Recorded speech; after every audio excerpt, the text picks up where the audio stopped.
জাতীয় থেকে আন্তর্জাতিক, প্রান্তিক জনপদ থেকে নগর চারপাশে ঠিক কী ঘটছে এই মুহূর্তে তা নিয়ে আয়োজন এখন চারদিক। আপনাদের সঙ্গে আছে আমি অন্নয় কর্মকার। বরাদ্দের অর্ধেক টাকায় বন্যায় ক্ষতিগ্রস্তদের ঘর নির্মাণ প্রকল্প বাস্তবায়িত হয়েছে বলে জানিয়েছেন প্রধান উপদেষ্টা ডক্টর মোহাম্মদ ইউনূস। বুধবার প্রধান উপদেষ্টা তেজগাঁওয়ের কার্যালয়ে ভার্চুয়ালি অনুষ্ঠানের মাধ্যমে 4 জেলায় এসব ঘর বিতরণ করা হয়। এ সময় চট্টগ্রাম, ফেনী, নোয়াখালী ও কুমিল্লা জেলা থেকে উপকারভোগীদের চাবি হস্তান্তর করা হয়। প্রতিটি জেলা থেকে একজন করে উপকারভোগী তাদের অনুভূতি প্রকাশ করেন। ডক্টর মোহাম্মদ ইউনূস বলেন, দুর্নীতি ঠেকাতে এবার আশ্রয়ণ প্রকল্পের কাজ সেনাবাহিনীকে দেয়া হয়। গুণগত মান নিশ্চিত করে প্রকল্পের জন্য বরাদ্দ টাকার অর্ধেক খরচে কাজ সম্পন্ন করেন তারা। এক্ষেত্রে তারা সৎ দৃষ্টান্ত স্থাপন করেছে বলেও জানান প্রধান উপদেষ্টা। সহমর্মিতার মাধ্যমে স্বনির্ভর জাতি গড়ে তোলা সম্ভব বলেও জানান তিনি। জন্য অক্লান্ত পরিশ্রম করেছেন। আমি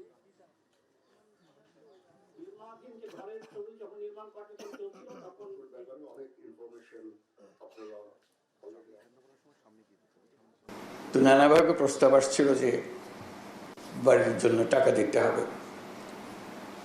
তো টাকা দেওয়ার ব্যাপারে আমি একটু শক্ত অবস্থান নিচ্ছিলাম। আমি বললাম যে এটা টাকা দিতে গেলে এই টাকার ভাগ বাটোয়ারা অনেক রকম হয়ে যাবে, আসলে যাদের প্রাপ্য তাদের হাতে সেই টাকা পৌঁছবে কিনা। তখন একটা প্রস্তাব আসছিল যে আশ্রয়ণ প্রকল্পের মাধ্যমে করা। টাকাটার সঠিক ব্যবহার হয়েছে এবং ঘরটাও সঠিকভাবে নির্মাণ হয়েছে। অনেক সময় টাকা ব্যবহার হলেও গুণগত মান ঠিক হয় না।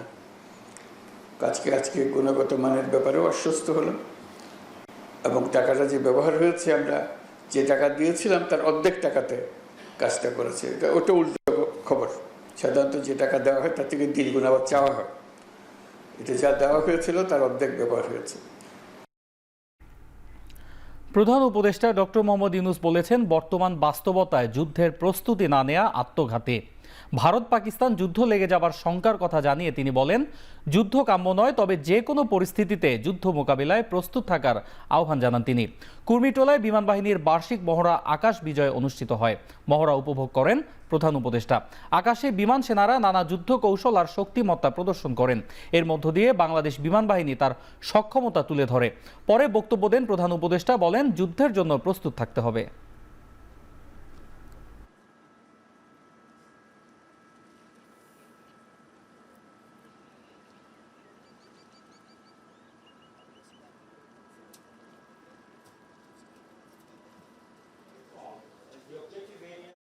ভারত পাকিস্তান যুদ্ধ হই হই অবস্থার মধ্যে রয়ে গেছে। এই পরিস্থিতির মধ্যে প্রস্তুতি না নেওয়াটা আত্মঘাতী এবং প্রস্তুতি নিতে হলে আধা আধি প্রস্তুতির কোনো জায়গা নেই। এটা এমন এক পরিস্থিতি, জয়ই তার একমাত্র অপশন। পরাজয় এখানে কোনো অপশন হতে পারে না। কাজে আমাদের যে প্রস্তুতি, সেই প্রস্তুতি কত উচ্চ পর্যায়ে আমরা নিতে পারি সেটার চেষ্টা আমাদের থাকতেই হবে। লন্ডনে বিএনপির চেয়ারপারসন বেগম খালেদা জিয়ার চিকিৎসা শেষ পর্যায়ে। শিগগিরই তিনি দেশে ফিরবেন জানিয়েছেন বিএনপির আইন বিষয়ক সম্পাদক ব্যারিস্টার কায়সার কামাল। সকালে হাইকোর্ট চত্বরে সাংবাদিকদের এক প্রশ্নের জবাবে একথা বলেন তিনি। উন্নত চিকিৎসার জন্য গত 8 জানুয়ারি এয়ার অ্যাম্বুলেন্সে করে খালেদা জিয়াকে লন্ডনে নেওয়া হয়। সেখানে দলের ভারপ্রাপ্ত চেয়ারম্যান ও ছেলে তারেক রহমানের বাসায় লন্ডন ক্লিনিকের চিকিৎসকদের তত্ত্বাবধানে দীর্ঘ চিকিৎসা নেন খালেদা জিয়া। এখন তার শারীরিক অবস্থার অনেকটাই উন্নতি হয়েছে, এজন্য এয়ার অ্যাম্বুলেন্স প্রস্তুত করা হচ্ছে বলে ইতোমধ্যে জানিয়েছে পররাষ্ট্র মন্ত্রণালয়।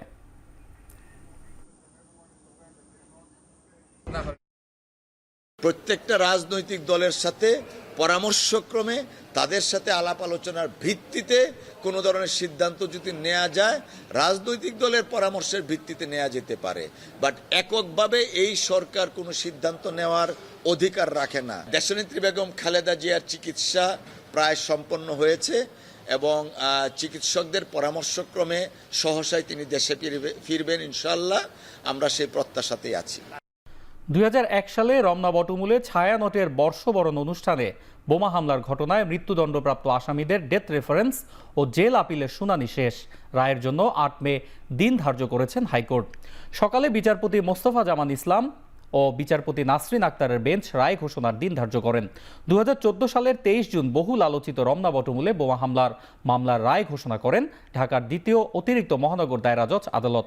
রায়ে নিষিদ্ধ ঘোষিত হরকাতুল জিহাদের শীর্ষ নেতা মুফতি আব্দুল হান্নান, বিএনপি নেতা ও সাবেক শিক্ষা উপমন্ত্রী আব্দুস সালাম পিন্টুর ভাই মাওলানা তাজউদ্দিন সহ 8 জনের ফাঁসি ও 6 জনকে যাবজ্জীবন কারাদণ্ডাদেশ দেন আদালত।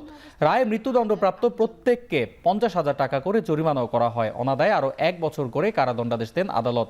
এই রায়ের বিরুদ্ধে হাইকোর্টে আপিল করেন আসামিরা।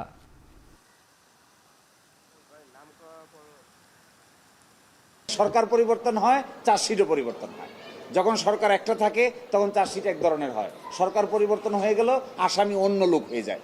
এই যে এক হাস্যকর ইনভেস্টিগেশন, রমনা বটমূলের ক্ষেত্রেও একই ধরনের হাস্যকর ইনভেস্টিগেশন হয়েছে। তো ইনভেস্টিগেটিং অফিসার দক্ষতার অভাবে যাকে ইচ্ছা তাকে ফ্রেম করার চেষ্টা করেছে। ফলে আমরা খুবই দুঃখিত যারা ভিকটিম হয়েছে তাদের জন্য, আবার তাদের জন্যও আমাদের দুঃখবোধ যারা নাকি ফাঁসির সেলে বন্দী আছে। আশা করি 8ই মে সকলেই ন্যায় বিচার না পেলেও অন্তত ফাঁসির কাষ্ঠে যারা ঝুলে আছেন তারা অন্তত মুক্তি পাবে। ভাটারা ও যাত্রাবাড়ী থানার পৃথক হত্যা মামলায় সাবেক প্রধানমন্ত্রীর উপদেষ্টা সালমান এফ রহমান ও সাবেক আইজিপি চৌধুরী আব্দুল আল মামুনকে 3 দিন করে রিমান্ড মঞ্জুর করেছেন আদালত। এছাড়া বাড্ডা থানার মামলায় সাবেক মন্ত্রী আনিসুল হকের 2 দিন করে রিমান্ড মঞ্জুর করেছেন আদালত। এছাড়া এদিন রাজধানীর কদমতলী, যাত্রাবাড়ী, ভাটারা ও বংশাল থানার একাধিক মামলায় চৌধুরী আব্দুল আল মামুন, আনিসুল হক, সালমান এফ রহমান, সাবেক মেয়র আতিকুল ইসলামকে নতুন করে গ্রেফতার দেখানো হয়েছে। এ সময় আদালতে আসামিদের আইনজীবী রিমান্ড শুনানিতে বলেন, আসামিরা প্রত্যেকেই দফায় দফায় রিমান্ডে ছিলেন, নতুন করে রিমান্ডে নেয়ার কোনো যৌক্তিকতা নেই। তবে রাষ্ট্রপক্ষের আইনজীবীরা বলেন, ছাত্র জনতার আন্দোলন দমনে যতগুলো মামলা হয়েছে সবগুলো মামলার সুষ্ঠু তদন্তের জন্য তাদের রিমান্ডে নেওয়া প্রয়োজন। পরে দুপক্ষের শুনানি শেষে এ আদেশ দেন আদালত। কিছু কিছু মামলা আমরা তদন্তের শেষ পর্যায়ে, আপনারা কিছুদিন পরে আপনারা কয়েকটি মামলা আপনারা অবশ্যই দেখতে পাবেন। আরেকটি ব্যাপার হলো যে এই মামলাগুলো খুবই গুরুত্বপূর্ণ মামলা এবং জাতি এই মামলাগুলোর দিকে তাকিয়ে আছে এবং এগুলি হত্যা মামলা, সাধারণ বাচ্চা ছাত্রদেরকে হত্যা করা হয়েছে, সাধারণ মানুষকে হত্যা করা হয়েছে। এগুলি খুবই আমরা পরীক্ষা নিরীক্ষা করে মামলাগুলোর দিকে আমরা অগ্রসর হচ্ছি। কর অবকাশ সুবিধা চাওয়ার প্রবণতা থেকে ব্যবসায়ী ও জনগণকে বেরিয়ে আসার আহ্বান জানিয়েছেন অর্থমন্ত্রী। সকালে রাজধানীর একটি হোটেলে আসন্ন বাজেট সামনে রেখে জাতীয় রাজস্ব বোর্ডের পরামর্শ কমিটি সভায় এ আহ্বান জানান তিনি। এ সময় প্রধান অতিথির বক্তব্যে তিনি আরও বলেন, দেশবাসীর জীবনযাত্রার মান উন্নয়নে কাজ করছে সরকার, তবে পুরো সুফল পেতে ধৈর্য ধরার আহ্বান জানান অর্থ উপদেষ্টা। তিনি আরও বলেন, বিশ্বব্যাংক ও IMF এর সহায়তা শুধু সরকারি খাতে নয়, বেসরকারি খাতের উন্নয়নেও কাজে লাগাতে হবে। বিশ্বে বাংলাদেশের ভাবমূর্তি দিন দিন আরও ভালো হচ্ছে বলেও মন্তব্য করেন তিনি।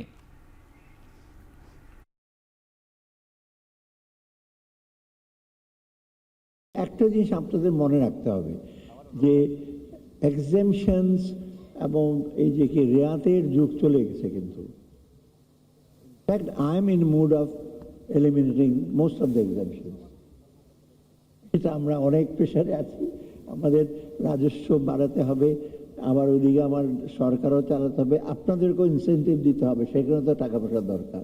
ইনসেন্টিভ মানে রেয়াত দিলে নেগেটিভ, মানে আমার এক্সপেন্ডার আরেকটা দিকে এক্সপেন্ডিচার। রেয়াত দেওয়া মানে তো ওই আয়টা আমরা পাবো না, যদি চিন্তা ভাবনা করতে। এখন যদি বলেন যে সব রেয়াত দিয়ে দেন, সব কিছু ছেড়ে দেবেন, ট্যাক্স আপনার দিতে হবে, রাজস্ব দিতে হবে।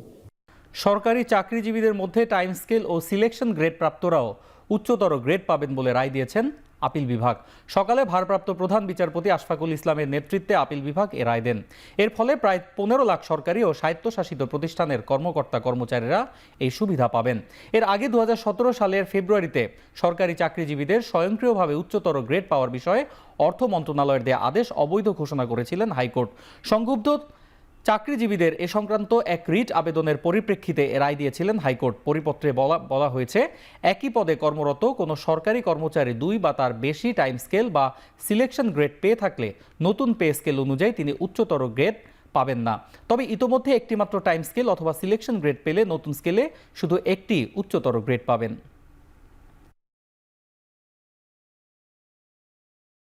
নারী কমিশনের সুপারিশের উপরে জাতীয় উলামা মাশায়েখ আইম্মা পরিষদের আয়োজনে জাতীয় সেমিনার অনুষ্ঠিত হচ্ছে। সেখানে কথা বলছেন জামায়াতের আমির। সরাসরি চলে যাচ্ছি সেখানে। জনগণের দৃষ্টিকে ভিন্ন দিকে প্রবাহিত করার জন্য, নিয়ে যাওয়ার জন্য। অতীতের সকল চক্রান্ত এদেশের মুসলমানরা ঐক্যবদ্ধভাবে প্রতিহত করেছেন। ইনশাআল্লাহ এই চক্রান্ত টিকবে না, এটাও ভেসে যাবে ইনশাআল্লাহ। এরা শুধু আল্লাহ তাআলার কোরআন বিরোধী প্রস্তাবনা নিয়ে আসে নাই, এরা নিজেরা স্ববিরোধীও বটে। একদিকে তাদের ভাষায় তারা নারী পুরুষের সমান অধিকার চায়, আবার তারা বলতেছে সব জায়গায় এত% কোটা নির্ধারণ করতে হবে। তো এটা তো স্ববিরোধী হয়ে গেল না? অধিকার যদি সমান হয় কোটার প্রশ্ন আসবে কেন?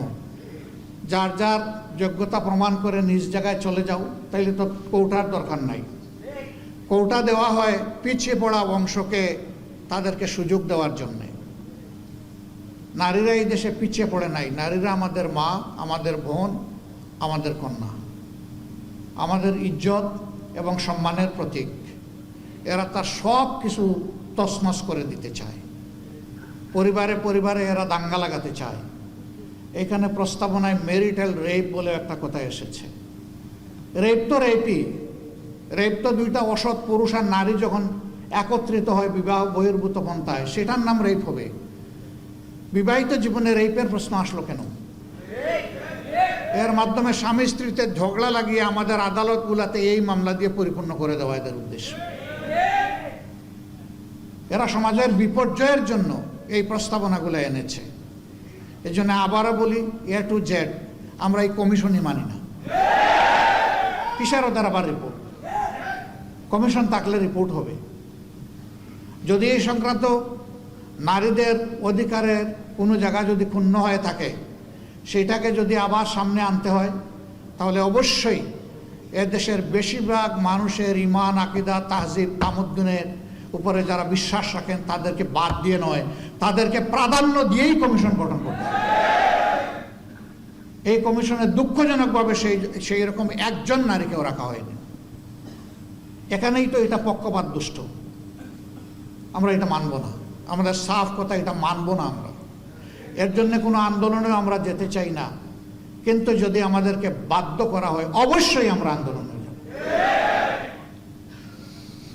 সম্মানিত ভাইয়েরা, যেহেতু নামাজের সময় হয়ে গেছে, আরও গুরুত্বপূর্ণ ব্যক্তিরা রয়েছেন, তারা কথা বলবেন। এই জন্য আমি আমার দলের পক্ষ থেকে আজকের এই আয়োজনের প্রতি পূর্ণ সংহতি প্রকাশ করার জন্য এখানে এসেছি। ইনশাআল্লাহ আমরা হাতে হাত ধরে দিন এবং সমাজের সকল কল্যাণকর কাজ একসাথে করব ইনশাআল্লাহ। এবং আমরা বার্তা দেব যে আমাদেরকে ভাগ ভাগ টুকরা টুকরা করে তোমরা আমাদের মাথায় আর কাঁঠাল ভেঙে খেতে পারবে না। আল্লাহ তাআলা আমাদেরকে তৌফিক দান করুন। আমাকে এখানে দাওয়াত দিয়ে দুটি কথা বলার সুযোগ তৈরি করে দেওয়ার জন্যে আমি আবারও আয়োজক সংস্থার প্রতি আমার গভীর কৃতজ্ঞতা জ্ঞাপন করছি এবং রাব্বুল আলামিনের দরবারে তৌফিক চাচ্ছি। 24 থেকে 36 ঘন্টার মধ্যে পাকিস্তানি ভূখণ্ডে হামলা চালাবে ভারত।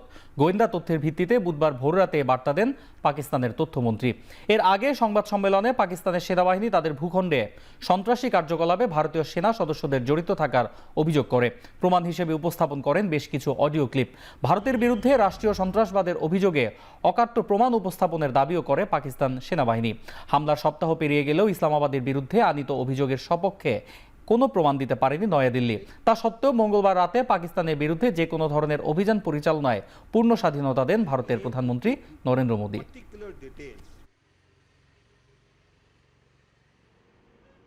ভারতের পশ্চিমবঙ্গের কলকাতা শহরের একটি আবাসিক ভবনে অগ্নিকাণ্ডে 2 শিশুসহ অন্তত 14 জনের মৃত্যু হয়েছে। মঙ্গলবার সন্ধ্যায় বহুতল ঋতুরাজ হোটেলে আগুন লাগে। 10টি ইউনিট নিয়ে প্রায় 8 ঘন্টার চেষ্টায় আগুন নিয়ন্ত্রণে আনেন দমকল বাহিনীর কর্মীরা। ধোঁয়ার কারণে হোটেলের ভেতরে প্রবেশ করতে প্রচণ্ড বেগ পেতে হয় তাদের। হোটেলটির 47টি কক্ষের প্রতিটিতেই অতিথি ছিলেন। আগুন লাগার পর আতঙ্কিত হয়ে কয়েকজন নিচে লাফিয়ে পড়ে মারা যান। হোটেলটিতে পশ্চিমবঙ্গ ছাড়াও অন্যান্য রাজ্যের বাসিন্দারাও ছিলেন। আগুন লাগার কারণ অনুসন্ধানে গঠন করা হয়েছে তদন্ত দল। সেন্ট্রাল এভিনিউয়ের এই সড়কটি এমনিতেই বেশ ঘনবসতিপূর্ণ।